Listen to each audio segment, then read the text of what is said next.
Welcome to Fantasy Legends, my name's Scott, and today we'll be covering one of the most lovable characters in Final Fantasy IX, Beatrix.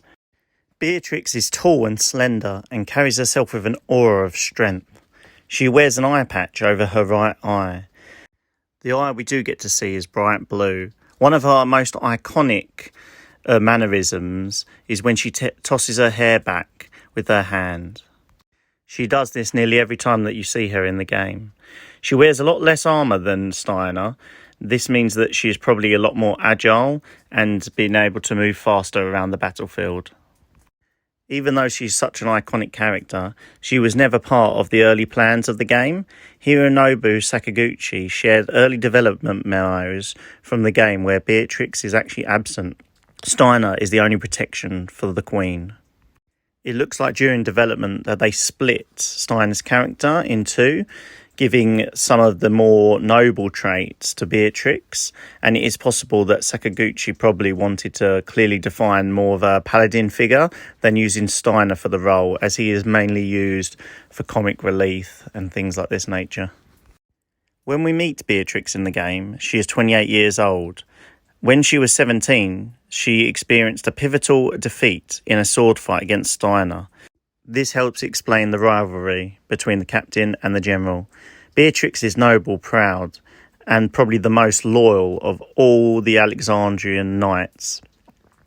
She is also the major protector for the royal family itself. She is very confident, and she comes across as arrogant at times due to this confidence. Beatrix is seen as an amazing leader, if not legendary. This has given her the admiration of the public, as well as the soldiers that are underneath her, making them not question her orders at all.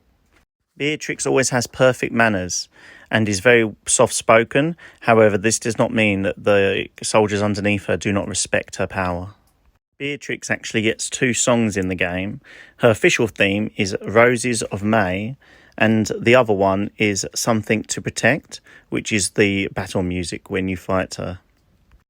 The Roses of May is a very iconic song and plays when you enter the ship, the Red Rose. Red Rose, the airship itself, is actually owned by Queen Brane.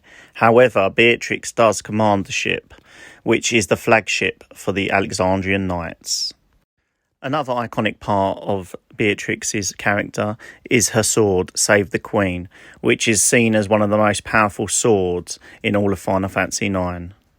The sword itself is a great fit for her, as she is seen as a prodigy in sword fighting. Since her youth, she has become so accomplished that she has even earned the title of Best Swordsman in the continent. We get to see some of the arrogance in her character when she actually boasts about her swordsmanship to Zidane and the company, that she has defeated 100 knights entirely by herself.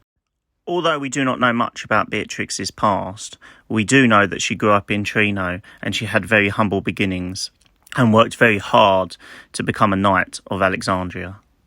She is seen as a legendary fighter throughout the game, as at first she is an antagonist and the party fight her 3 times, and each time she always overpowers the party. However, even though she is initially against the party, she does express her displeasure at Queen Brane using the Eidolons and Black Mages, as she feels this is underhanded tactics, and she does not like arms dealers such as Kuja, as she feels this is not very honourable. After Garnet is recaptured, Zidane and his friends rescue her, but are caught by Beatrix and are soon at her mercy. However, then Zidane shows her Garnet, who is under a sleep spell cast on her by Kuja.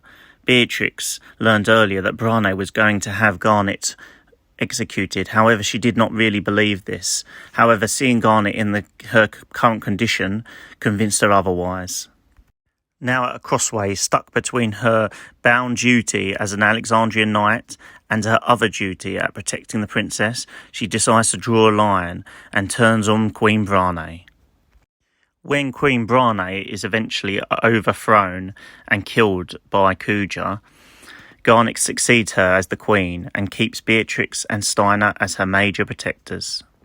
It is this part of the game that we get to see an interesting scene between Steiner and Beatrix, who end up getting a love letter from each other, who Aiko by accident gives to Beatrix rather than Zidane, who she wanted to give it to.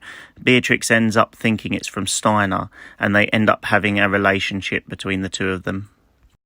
We later see Beatrix when Kuja returns and attacks Alexandria with the Eidolon Bahamut. Beatrix fights alongside Zidane and the party in order to defend the city.